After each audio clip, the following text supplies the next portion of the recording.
Yoga Vashishta, les 4 amis sur la voie. Il y a 4 gardiens à l'entrée du royaume de la réalisation.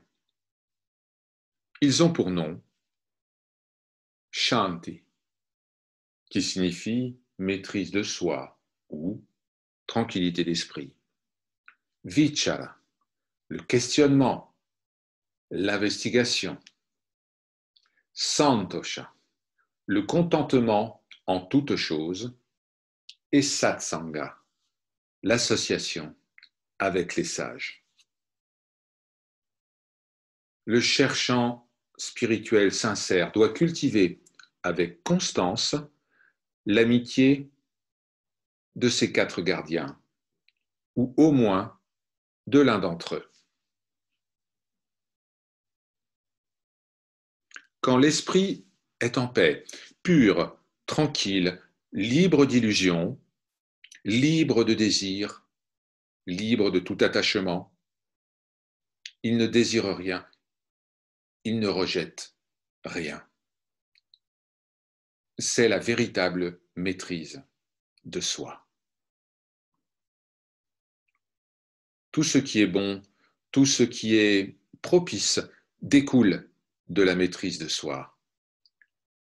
Tout mal est dissipé par la maîtrise de soi.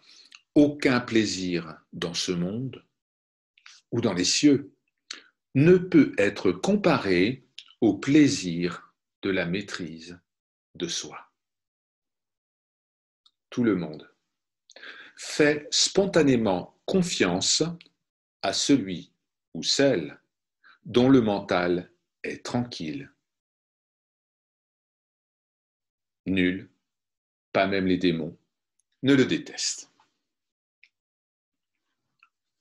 La maîtrise de soi aux disciples est le meilleur remède à tous les maux physiques et mentaux.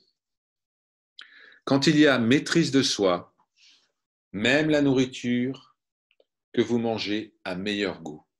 Sinon, elle finit toujours par avoir un goût amer.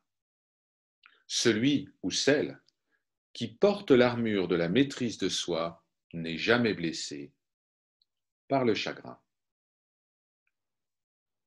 Celui qui, même en entendant, touchant, voyant, sentant et goûtant ce qui est considéré comme agréable et désagréable, celui-là, s'il n'est ni exalté ni déprimé, celui-là est maître de lui-même. Celui qui regarde tous les êtres avec un œil égal, ayant maîtrisé les sensations de plaisir et de douleur, celui-là est maître de soi.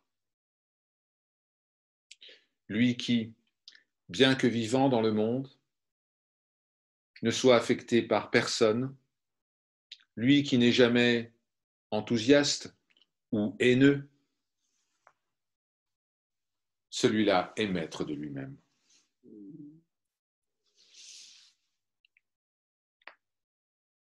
Vichara, l'investigation, le questionnement au sujet du vrai soi, est le deuxième gardien sur la voie de réalisation. Son amitié nous est précieuse, car grâce à un tel questionnement, l'intelligence devient vive et on peut réaliser la suprême réalité. L'investigation, le questionnement est le meilleur remède à la terrible maladie chronique connue sous le nom de samsara.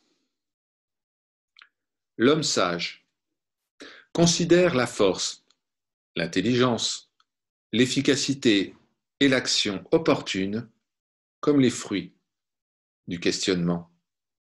Le royaume, la prospérité, la jouissance, ainsi que la libération finale sont tous les fruits de ce questionnement.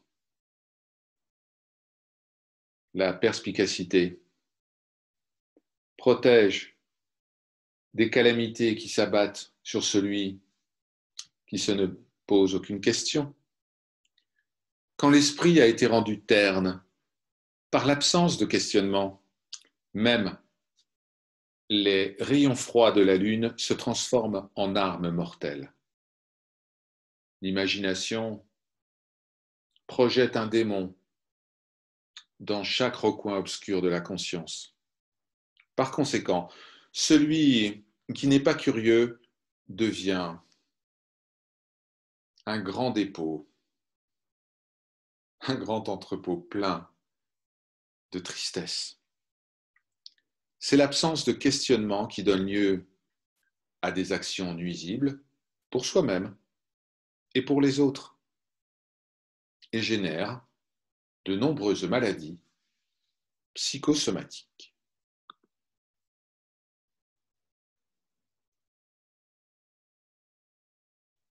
Il faut éviter la compagnie de ceux et celles qui se posent rarement des questions sur la nature du soi.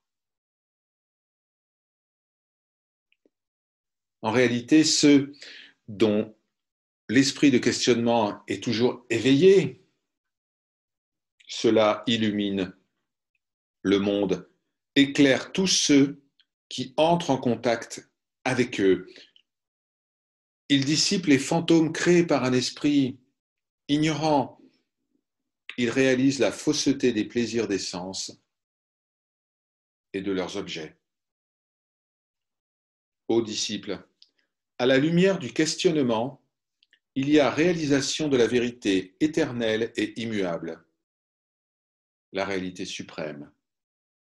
Avec le questionnement, on n'aspire à aucun bénéfice, on ne méprise rien, on est libre de tout attachement, de toute illusion.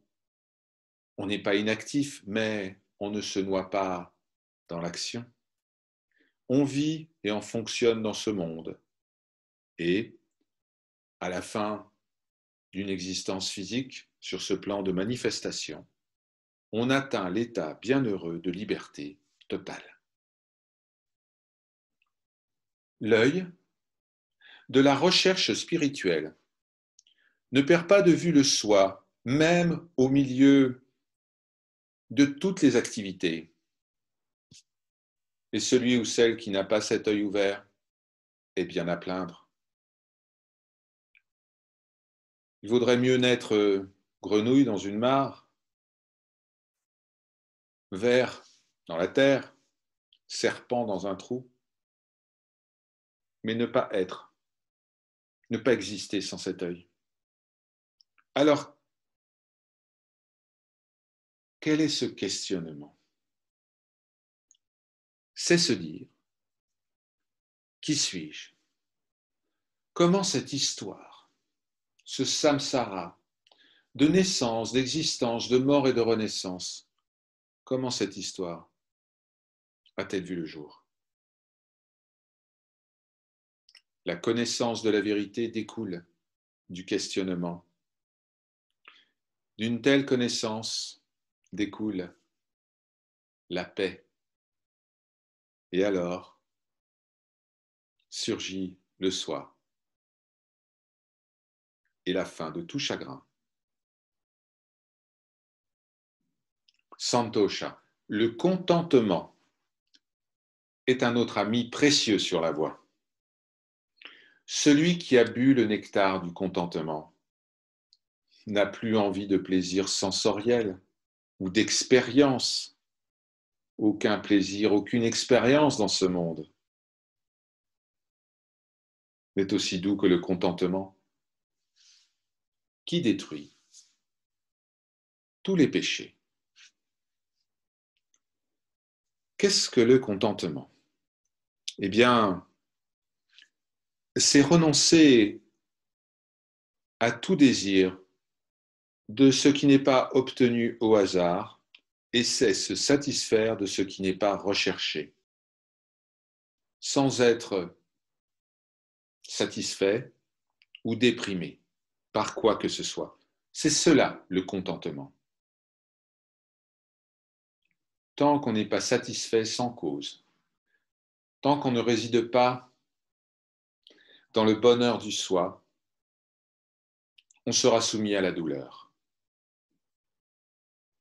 Lorsque le contentement paraît, la pureté de cœur s'épanouit.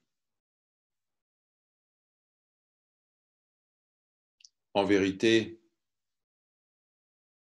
l'homme content, même s'il ne possède rien, possède le monde. Enfin, il y a un quatrième ami sur la voie, le satsang. Satsang, qui signifie association avec la réalité ou compagnie de personnes sages, saintes et éclairées. Le satsang développe l'intelligence. Il détruit l'ignorance. Il détruit la détresse psychologique. Quel qu'en soit le coût, aussi difficile que cela puisse être, quels que soient les obstacles qui se dressent sur le chemin, le satsang ne doit jamais être négligé. Car seul le satsang est la lumière sur le chemin de vie. Le satsang est en effet supérieur à toutes les autres formes de pratique, comme la charité, l'austérité, les pèlerinages ou l'accomplissement de rituels. On doit vénérer et servir par tous les moyens à notre disposition les saints hommes qui ont réalisé la vérité et dans le cœur duquel les ténèbres de l'ignorance ont été dissipées. Ceux qui, par contre, traitent ces hommes saints de manière irrespectueuse invitent sûrement des grandes souffrances. Ces quatre amis, le contentement, santocha, le satsang, l'esprit de questionnement, vichara, et la maîtrise de soi, shanti, sont les quatre aides les plus sûres par lesquelles ceux qui se noient dans cet océan de samsara pourront être sauvés. Le contentement est le suprême gain. Le satsang est le meilleur compagnon sur la voie. L'esprit de questionnement lui-même est la plus grande sagesse et la maîtrise de soi, la tranquillité d'esprit, est le bonheur suprême.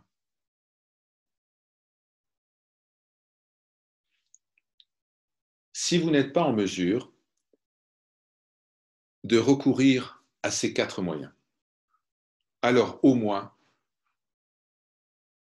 gagnez l'amitié d'un de ces quatre gardiens.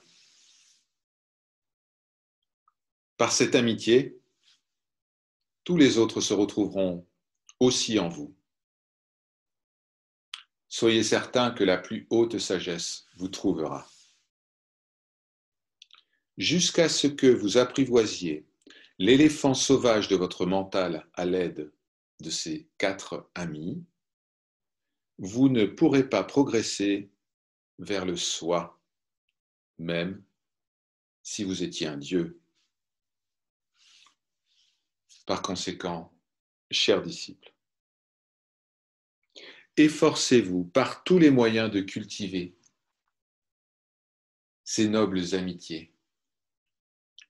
Celui qui est doté des qualités que j'ai énumérées jusqu'ici sont qualifiés pour écouter la parole du soi.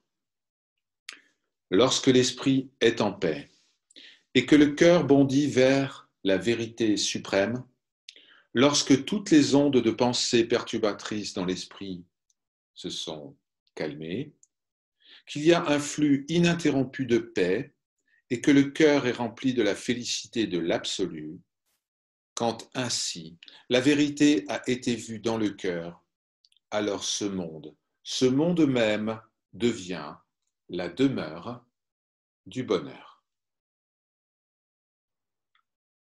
Par leur grâce. Om Shanti, Shanti, Shanti.